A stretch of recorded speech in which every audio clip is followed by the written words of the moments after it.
오늘이 주연절 후 5번째 주일인데요. 오늘 성서일가가 제시한 세 개의 본문, 즉 구약과 서신서와 복음서의 공통 주제는 다 부르심입니다. 구약은 이사야서 6장 1절로 8절의 말씀인데 이사야가 예언자로 부르심을 받은 이야기고요. 서신서는 고린도전서 15장 1절로 11절인데 부활장이라고 부르는 그런 부분이지만 사실은 이제 그 마지막에 바울이 사도로 부르심을 받은 이야기가 들어 있습니다. 그리고 오늘 우리가 함께 읽은 누가복음 5장 1절로 11절의 복음서 말씀은 베드로가 또 베드로의 동료 어부들이 제자로 부르심을 받은 이야기를 각각 다루고 있습니다. 하나님의 부르심을 영어로는 컬링이라고 하는데요.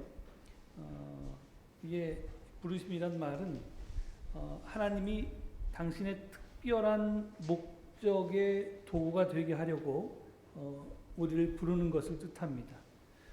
이를 한자어로는 부를 소자에 목숨 명자를 써서 소명이라고도 합니다.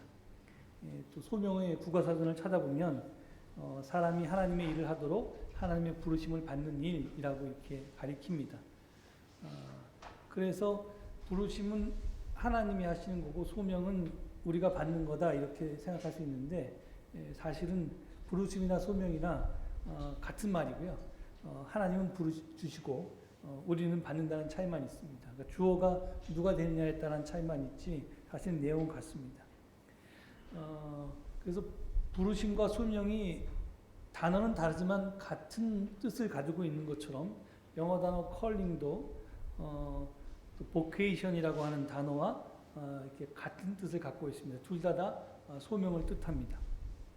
이 vocation이라고 하는 영어 단어는 헬라어 보카레라고 하는 말에서 왔는데요. 이 말 자체가 부르다 또는 신의 부르심을 뜻합니다. 근데 잘 아시는 것처럼 이 vocation이라고 하는 단어는 소명이라는 뜻 외에 직업이라는 뜻도 갖고 있습니다. 직업하면 우리가 잘 아는 아주 쉬운 단어 job이라고 하는 단어를 알고 있는데요.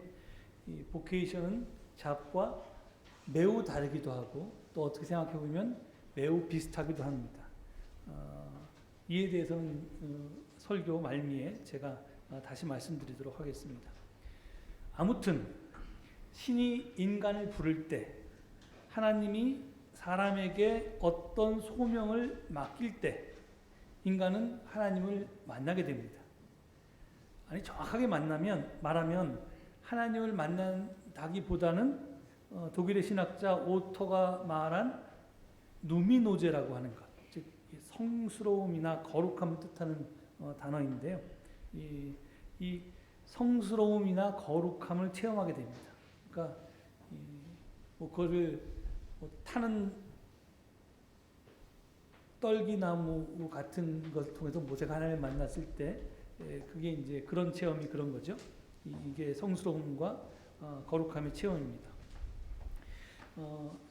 오늘 본문으로 주어진 것들을 보면 이사야는 성전에서 신비 체험을 통해서 그리고 바울은 죽어 있는 자들에게서 그리스도가 드러나는 부활 체험들을 통해서 그래서 이제 누미노제를 체험하고 소명을 받았습니다. 그런데 베드로의 경우는 어떻습니까? 그가 경험한 누미노제는 무엇입니까? 기적의 고기잡이일까요? 그럴 수도 있습니다. 본문 구조를 보면 베드로가 그들이 잡은 고기가 엄청나게 많은 것에 놀랐다라고 증언하고 있기 때문입니다.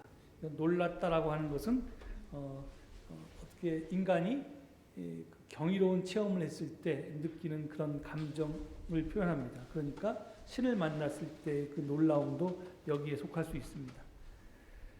그래서 사람들은 보통 그렇게 이야기도 하는데요. 저는 이 본문을 읽으면서 꼭 그렇게 보이질 않았습니다. 그 이유에 대해서는 조금 있다가 다시 자세히 설명해 드리겠습니다. 하여튼 여기서 제가 오늘 묻고 싶은 것은 뭐냐면 소명은 특별한 사람에게 그리고 특별한 체험을 통해서만 주어지는가 하는 것입니다. 여러분은 하나님께 소명을 받았습니까? 내가 소명을 못 받은 것 같다면 그 이유가 뭘 것 같습니까? 하나님이 나에게 소명을 주시지 않았기 때문일까요? 아니면 내가 소명받기 위해서는 하나님을 만나는 거룩함, 성스러운 체험을 해야 되는데 누미노제를 경험하지 못했기 때문일까요? 아니면 하나님께서 이미 우리에게 소명도 주셨고 또 소명을 주시기 위해 기꺼이 우리를 만나 주셨는데 혹시 그 성스러운 순간을 그 누미노제로 깨닫지 못했기 때문이 아닐까요? 하여튼 이러한 질문을 안고 오늘 본문으로 택한 누가복음의 말씀을 살펴보도록 하겠습니다. 그 세번역 성서에는 오늘 복음서 본문 위에 어부들을 제자로 부르시다라고 하는 소 제목이 붙어 있습니다. 그리고 그 옆에 마태복음과 마가복음의 병행 구절이 표시되어 있습니다. 그러니까 같은 내용이 누가복음 말고도 마태복음과 마가복음에 있다는 뜻입니다. 우리 서울제일교회 교우들은 성경 공부를 열심히 하셔서 이 마태, 마가, 누가, 요한의 순서가 아니라 마가, 마태, 요한, 누가의 순서로 복음서가 집필되었고 또 이 누가복음은 최초의 복음서인 마가복음과 그리고 지금은 사라진 없어져 버린 큐복음서라고 하는 두 개의 자료를 큰 자료로 삼고 여기에 누가가 가진 여러 가지 특수 자료들을 더하고 편집해서 지금처럼 완성되었다는 것을 잘 알고 계실 것입니다. 그래서 우리는 누가복음을 읽을 때는 원 자료인 마가복음을 편집자 누가가 어떻게 바꾸었는지를 파악하고 왜 그렇게 바꾸었을까를 우리가 추적하고 생각해 봄으로써 누가가 그러한 편집을 통해서 우리에게 전하고자 하는 메시지를 찾아내야 한다는 것도 잘 알고 있습니다. 앞서 말했듯이 어부들을 제자로 부르신 이야기는 마가, 마태, 누가 이 세 개의 공간 복음서에 모두 실려 있습니다. 그런데 마태는 마가의 이야기를 거의 그대로 글자 그대로 옮겨 쓴 데 반해서 누가는 원 자료인 마가의 이야기를 크게 두 가지 점에서 바꿔 놓았습니다. 첫 번째는 뭐냐면 마가의 간단한 이야기에 다른 이야기를 막 첨가했습니다. 그래서 마가와 마태는 예수께서 갈릴리 바닷가를 지나가시다가 어부 시몬과 그 동생 안드레를 보고 나를 따라오너라 내가 너희를 사람을 낚는 어부가 되게 하겠다 이렇게 말씀하시니까 그들이 곧 그물을 버리고 따랐다고 전합니다. 그리고 조금 더 가다가 어부 형제 야고보와 요한을 보고 다시 또 부르셨고 그들도 곧 예수를 따라갔다고 합니다. 이것이 마가복음과 그것을 그대로 옮겨 적은 마태복음의 내용입니다. 그런데 누가는 여기에다가 여러 가지 이야기를 첨가했는데 예수께서 호숫가에 있던 시몬의 배에 올라서 밀려온 무리를 가르친 이야기가 첨가됐고요. 그리고 기적의 고기잡이 이야기가 또 첨가됐고요. 그리고 베드로가 주님 나에게서 떠나 주십시오. 나는 죄인입니다. 라고 고백한 이야기가 첨가되었습니다. 그래서 마가와 마태에서는 5절에 불과했던 이 이야기가 누가에서는 총 11절로 늘어났습니다. 두 번째 이렇게 이야기가 첨가돼서 늘어난 것이 차이고요. 두 번째는 또 결정적인 차이가 있는데 어부들을 제자로 부르신 이야기 앞에 예수께서 갈릴리 이곳 저곳에서 활동한 여러 이야기가 먼저 소개되고 있다는 점입니다. 그러니까 마가복음에 따르면 예수께서 광야에서 시험받은 이야기 뒤에 그 직후에 갈릴리에서 사역을 시작했다는 이야기가 나오고 그리고 곧바로 사역을 시작하자마자 어부 넷을 제자로 부르신 이야기가 나옵니다. 마태복음도 이와 똑같습니다. 그런데 누가는 광야 시험 이야기 직후에 예수께서 갈릴리의 여러 회당에서 가르친 이야기들이 소개됩니다. 그 이야기들 가운데는 고향 나사렛 회당에서 이사야서를 읽고 당신의 소명과 정체를 밝혔지만 고향에서 배척받은 이야기도 실려 있습니다. 또 가버나움 회당에서 가르치고 귀신 들린 사람을 고친 이야기도 있고요. 이어서 회당을 나와서 시몬의 집에 들어가서 장모의 열병을 고치는 등 그 집으로 찾아온 많은 병자들을 치유한 이야기가 나오고, 이어서 여러 마을로 전도 여행을 떠난 이야기도 이 제자 선택 이야기 전에 나옵니다. 특별히 가버나움 회당에서부터 전도 여행까지 이야기는 마가복음에서는 첫 번째 제자들을 선택한 직후에 나오는 이야기들입니다. 그러니까 누가는 마가와 이야기 순서를 바꾸어 놓았습니다. 도대체 왜 바꿔놨을까? 그건 제가 누가가 아니니까 모르죠. 저한테 묻지 마십시오. 근데 하여간 그렇게 바꿔놓은 결과로 분명해진 것은 뭐냐면, 중요한 것은 제자로 부르심을 받기 전에 시몬 베드로는 갈릴리 여러 회당에서 권위 있게 가르치고 온갖 병자들을 치유했던 예수를 이미 알고 있었다는 것입니다.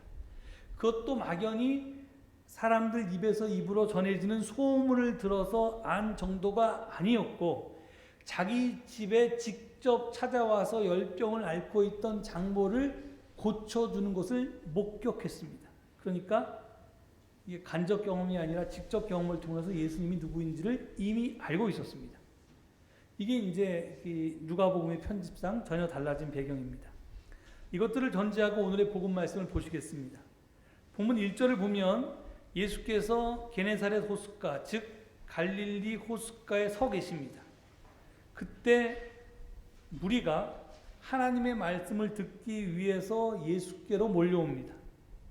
마침 배 두 척이 호숫가에 대어져 있었습니다. 아마 한 척은 시몬 베드로와 그 동생 안드레의 것이었고, 다른 한 척은 야고보와 요한 형제의 것이었을 것입니다.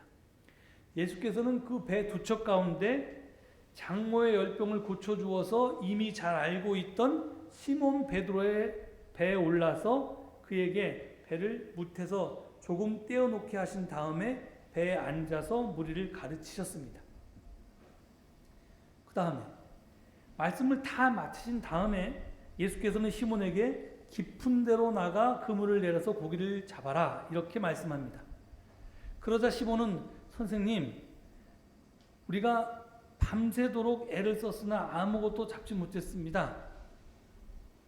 그런데 사실 생략됐지만 당신이 뭘 안다고 우리한테 이렇게 지금 나가서 이 시간에 나가서 고기를 잡으라고 그러십니까? 하지만 선생님 말씀에 따라서 그렇게 말씀하시니 내가 모르는 사이도 아니고 또 하여튼 그냥 그물을 던져보겠습니다, 이렇게 이야기합니다. 이렇게 대답만 한 게 아니라 행동도 하죠. 사실 이 해가 중천에 떠 있는 시간에는 이 바닷물이 표면이 뜨거워지기 때문에 호숫가 물이, 물고기들이 이게 물 아래로, 그러니까 호수 바닥으로 내려갑니다. 그러니까 아무리 그물을 던져봤자 고기가 안 잡히죠. 그러니까 그물 낚시는 깊은 곳에서 그물을 던져서 낚시하는 것은 밤에 하게 되어 있습니다. 해가 없을 때. 그래서 이게 당연히 그 해가 중천에 떠 있는 시간에 그물을 던진다는 것은 무지고 물장식이었습니다. 그런데 이게 웬일입니까? 엄청나게 많은 고기가 걸려들어서 그물이 찢어질 지경에 이르렀습니다.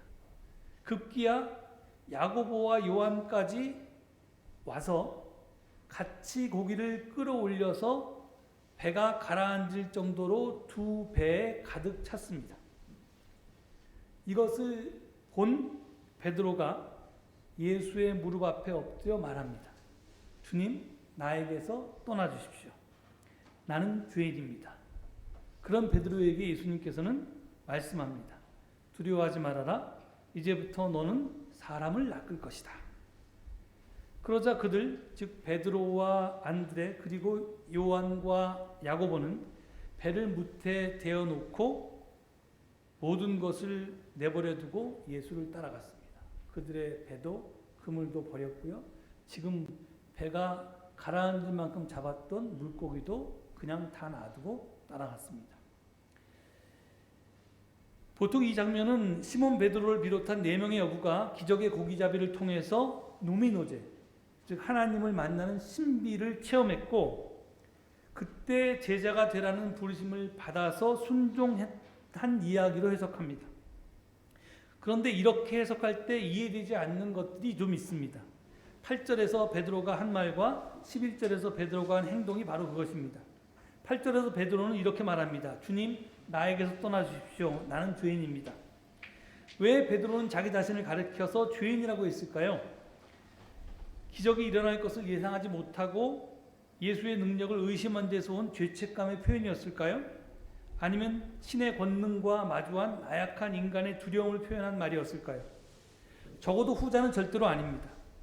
누가에 따르면 베드로는 고기잡이 기적에 앞서서 예수의 치유 기적을 이미 여러 차례 목격했고 그때 이미 누미노제를 체험했을 것이기 때문입니다. 하지만 그때 베드로는 자신이 죄인이라고 고백하지도 않았고 예수께 떠나달라고 청하지도 않았습니다.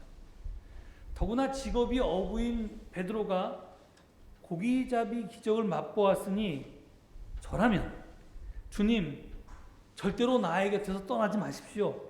나의 부족한 능력에 당신의 권능을 보태셔서 늘 이런 고기잡이 기적이 나에게 일어나게 해주십시오. 이렇게 청했을 것입니다. 그게 더 자연스럽고 훨씬 인간적입니다. 그런데 베드로는 그렇게 말하지 않았습니다. 오히려 기적의 고기잡이를 보고 그것을 목격하고 자기 죄를 깨닫고 자신이 죄인임을 고백했습니다. 과연 고기잡이 기적과 죄의 깨달음은 어떻게 연결되는 걸까요? 다음으로 11절에 나오는 베드로의 행동을 보시겠습니다. 여기 보면 이제부터 너는 사람을 낚을 것이다 라는 말을 들은 어부들은 모든 것을 버려두고 예수를 따라갔습니다. 이게 그의 행동입니다. 조금 전에 예수님께 나에게서 떠나주십시오 라고 말했던 사람이 이건 몇 분이나 지났을까요? 얼마 지나지 않아서 지금은 모든 것을 버리고 자기에게서 떠나달라고 했던 그 예수를 스스로 따라 나섭니다. 그리고 떠나주십시오라는 말과 따라 나서는 행동 사이에는 이제부터 너는 사람을 낚을 것이다 라는 말씀이 놓여 있습니다. 과연 사람을 낚는다는 것은 무엇을 뜻할까요?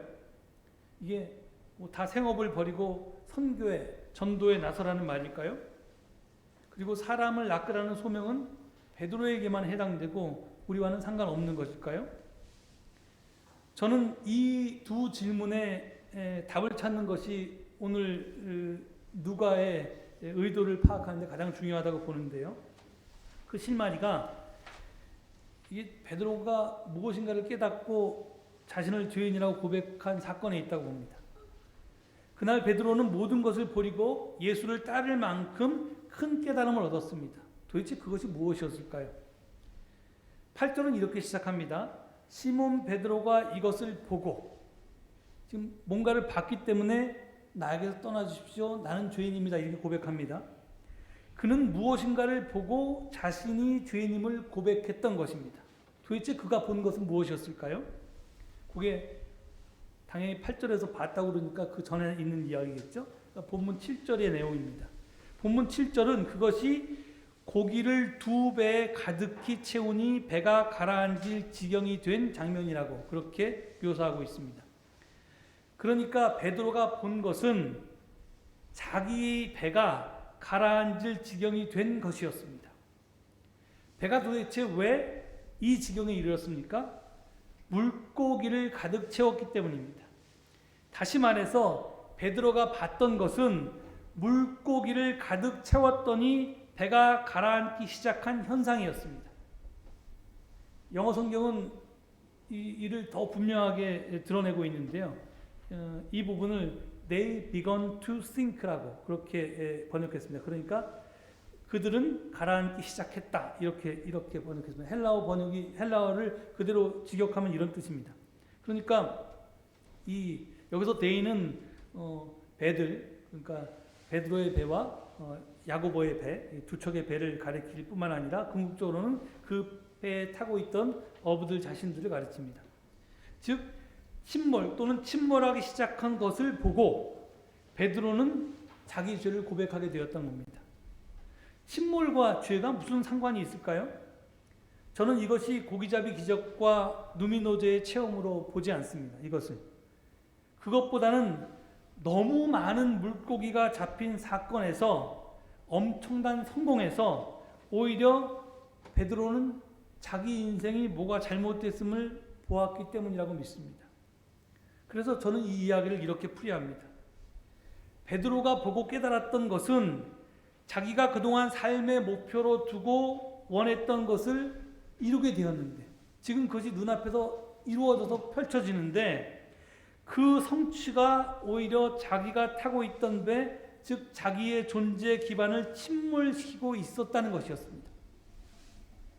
밤새도록 애를 썼지만 실패했던 그 일이 지금 이루어져서 그물이 찢어질 지경이 되도록 거두었는데, 도리어 그것이 자기 인생을 가라앉게 만들고 있다는 것을 깨달았다는 겁니다.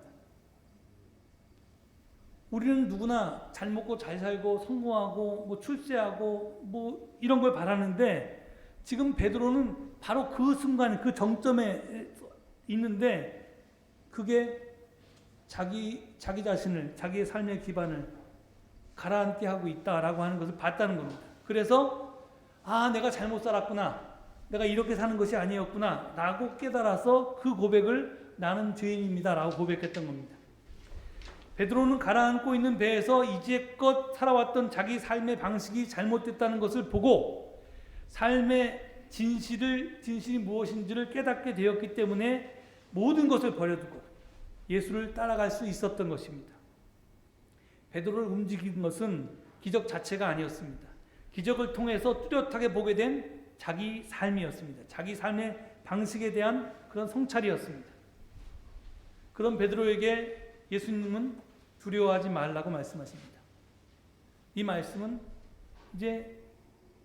이제껏 이렇게 살았다가 이제부터 자기의 삶의 방향을 전향하려는 사람의 출발을 격려하는 그런 말입니다. 겁내지 마. 너 이제껏 살아왔던 삶하고 전혀 다른 자세로, 전혀 다른 태도로 이렇게 살아도 이게 뭐 실패하는 것도 아니고 뭐 망가지는 것도 아니고, 그러니까 겁내지 마. 이렇게 지금 예수님 말하는 겁니다. 베드로가 앞으로 살아가야 할 새 삶은 사람을 낚는 일이라고 예수님은 설명합니다.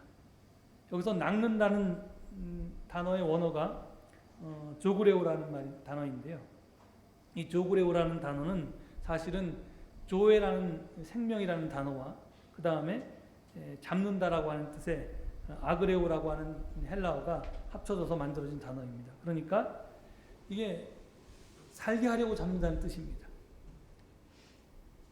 여러분, 어부들이 고기를 왜 잡아요? 고기를 결국은 이제 우리 음식으로 먹으니까 하여튼 다 죽이려고 잡는데, 그래도 또는 이제 뭐 죽어서라도 잡는데, 그러나 예수님께서 베드로를 초래한 것은 살리기 위해서 잡는 일이었습니다.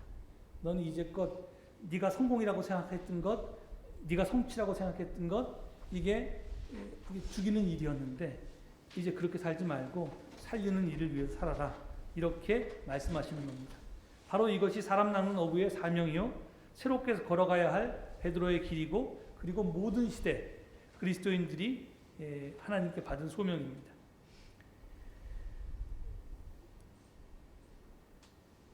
오늘 복음 말씀은 베드로가 자기의 소명을 위해서 자기의 직업인 어부를 버렸다고 이렇게 전합니다. 베드로는 보케이션을 위해서 잡을 버렸습니다. 가장 이상적인 것은 잡과 보케이션이 일치하는 일이겠죠. 제가 지금보다 훨씬 젊었을 때, 삼촌 보러 가면 설교가 길어질 수도 있는데, 하여간 제가 신학교에 가고 이게 잘못 왔다 이런 생각을 잠깐 했습니다. 그 이유는 이 일이 하나님의 보케이션을 실천하는데 별로 좋은 잡이 아니라고 생각했습니다. 뭐 보케이션은 좋을 줄 몰라도 잘못하면 이제 굶어 죽기 딱 좋고, 그래서 이게 어떤 직업이 이 보케이션과 잡에 가장 일치할까 생각했을 때 의사라는 생각이 들었습니다. 그래서 저희 어머니가 의사였는데 그냥 어머니 사는 게 너무 힘들어 보여서 내가 괜히 의사를 안 했다. 그냥 그때 그냥 의사를 할 걸. 그러면 이제 좀 내가 사람도 살리고 좋은 일도 하면서 또 돈도 벌 수 있고 사회적으로도 인정받고 그렇게 살았을 텐데 뭐 이런 이제 후회를 했습니다. 그런데 하여튼 여담이고요. 그런데 하여간 그래서 그렇게 이제 어떤 직업이 우리가 보기에는 보케이션과 잡이 하는 좋은 직업인 것 같지만 대부분의 사람에게 잡과 보케이션은 일치하지 않는 것처럼 보입니다. 잡은 그냥 먹고 살기 위해 살 수 없이 하는 일인 경우가 대부분입니다. 그런데 이게 제가 이제 어느덧 깨달은 건 뭐였냐면 나중에 이제 병원 원목을 하면서 이제 깨닫게 된 것 중에 하나가 뭐냐면 이제 의사들에게 인성교육을 시키기 위해서 제가 목사기 때문에 이제 그 의대생들과 또 의사 선생님들한테 이렇게 교육을 할 때가 있는데 그러기 위해서 이제 많은 이제 책들을 좀 봤는데 우리가 잘 아는 이야기 의사에는 소의가 있고 중의가 있고 대의가 있다 이런 말을 누군가가 했습니다. 소의는 뭐냐면 병을 고치는 거고요. 중의는 병자를 고치는 거고요. 그리고 대의는 사회를 고치는 거라고 멋진 말을 했습니다. 의사는 이렇게 하여튼 다 고치니까 적어도 뭐 병이라도 고치니까 좋은 일을 하니까 이게 직업과 소명이 일치하는 그런 직업이라고 생각했는데 제가 아는 어떤 유명한 의사 선생님께서 무슨 말했냐면 의사는 그렇게 셋만 있는 게 아니라 하나 더 있다. 악의도 있다 이런 말씀하셨습니다. 악의가 뭐냐면 돈을 벌기 위해서 의사라는 직업에 종사하는 사람들이 그렇다는 겁니다. 그러니까 의사처럼 우리가 보기에 잡과 보케이션이 일치하는 직업도 꼭 그렇지는 않다라는 겁니다. 여러분들이 생각하기에 이 성직자들도 그것이 뭐 스님이든지 신부님이든지 목사님이든지 이런 성직에 종사하는 사람들도 보케이션이 아니라 그 성직을 잡으로 삼고 사는 사람들도 많습니다. 그러니까 그 직업 자체가 사실은 보케이션과 더 가까울 수는 있지만 꼭 그것이 일치한다고 보지는 않습니다. 그래서 저는 보케이션과 잡을 구별하는 것은 직업 자체가 아니라고 생각합니다. 우리가 어떤 직업에 종사하더라도 그 사람이 그 직업을 통해서 어떻게 어떠한 자세로 삶을 살아내는가가 중요하다는 겁니다. 사람 낳는 일, 즉 살리기 위해서 지금 그가 자기의 직업에 종사하는가 아니면 죽이기 위해서 종사하는가 하는 것에 차이가 있다는 겁니다. 나만 위해서 일하고 나만 잘 먹고 잘 살려고 일하면 어떤 직업에 종사하시 그것은 잡에 불과하지 보케이션이 절대로 될 수가 없습니다. 하지만 반대로 내가 아주 하찮은 일처럼 같은 잡에 종사하더라도 직업에 종사하더라도 같은 일을 하더라도 나만이 아니라 너를 위해서도 일하고 또 나만이 아니라 함께 잘 먹고 잘 살려고 일하면 그래서 나도 살고 너도 살고 함께 살게 되면 그것이 보케이션하고 이어집니다. 그래서 여러분이 뭐 지금까지 쭉 자기의 그 능력과 또 종사해 왔던 지금까지 여러분들의 직업을 버릴 필요도 없고 그 다음에 나는 이미 뭐 은퇴해서 보케이션을 갖지 못할 나이가 됐으니까 나는 이런 말 다 필요 없다 이렇게 생각할 필요도 없다는 겁니다. 보케이션은 직업과 관계되기도 하지만 그것보다 더 중요한 것은 삶의 자세하고 관계된다는 겁니다. 내가 과연 무엇을 위해서 사는가? 우리가 나 중심으로 나만을 위해서 사는 이기적인 삶을 살면 그 사람은 어떤 직업을 갖더라도 결국은 사람 낚는 일을 할 수 없는 사람입니다. 그렇지만 우리가 무슨 가정주부로 일하던 청소 일을 하던 뭘 하던 간에 그분이 그 일을 통해서 나만이 아니라 남을 생각하면서 남을 살리기 위한 자세로 일을 한다면 그분은 아무리 하찮은 직업을 가지고 있더라도 그 직업을 통해서 하나님의 소명을 실현할 수 있게 됩니다. 베드로의 전향은 단순히 잡을 바꾼 것이 아니라 사실은 삶의 자세를 바꾼 것입니다. 그래서 베드로는 그 깨달음을 통해서 내가 이제껏 살아왔던 삶의 방식이, 삶의 자세가 잘 먹고 잘 살려고 했던 나 중심의, 내 가족 중심의 삶이 이게 아니었구나. 이것이 내 인생을 침몰시키는구나.